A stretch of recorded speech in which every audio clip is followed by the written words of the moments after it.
Bismillahirrahmanirrahim. We are going to start off our discussion with the subsection of cell membrane. So first of all, let's talk about the introduction of cell membrane. It's also called as the watchman or boundary of cell.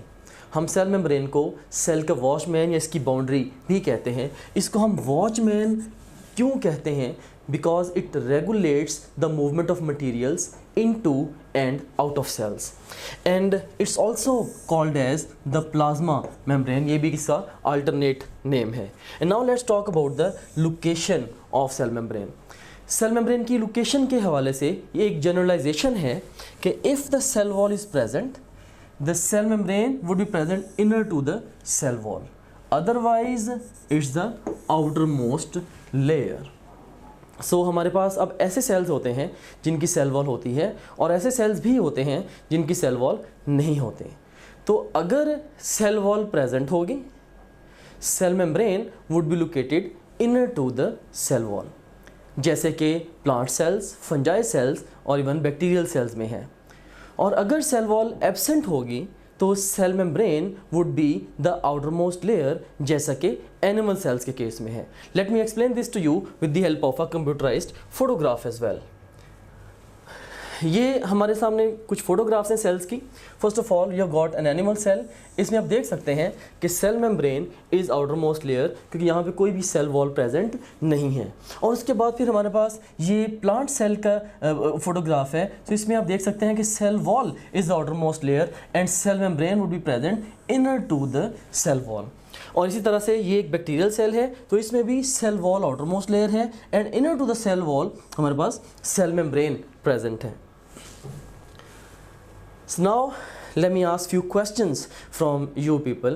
And dear students, actually during the course of my teaching I ask so many questions. And why I love to ask questions? Because it's my tendency to teach through questions. I always like to create confusions and then fix those confusions. क्योंकि मेरा मानना ये है कि सवालों के बगैर learning passive learning है और सवालों के साथ लर्निंग एक्टिव लर्निंग है. I am not worried if you are attempting questions and you are getting them wrong. क्यों? क्योंकि ये आपकी लर्निंग फेज है. Yes, I am real time worried if you are not attempting questions at all. So anyways I be asking lot of questions throughout the course of my lectures. So first of all हमारे पास ये कुछ questions हैं. इसमें right column में कुछ options हैं.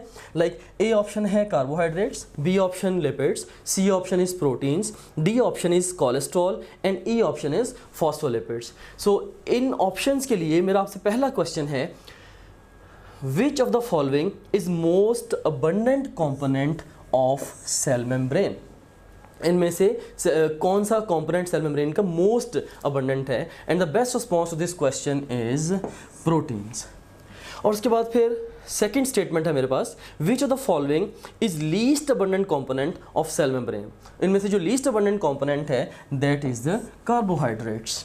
और उसके बाद फिर which component occupies most mass. Keyword क्या है? Most mass in the structure of cell membrane. Of course अगर मोस्ट अबंडेंट प्रोटीन्स हैं तो जो सबसे ज़्यादा मैस होगा वो भी प्रोटीन्स का होगा. सो इस स्टेटमेंट के लिए भी हमारा बेस्ट रिस्पॉन्स प्रोटीन्स ही है.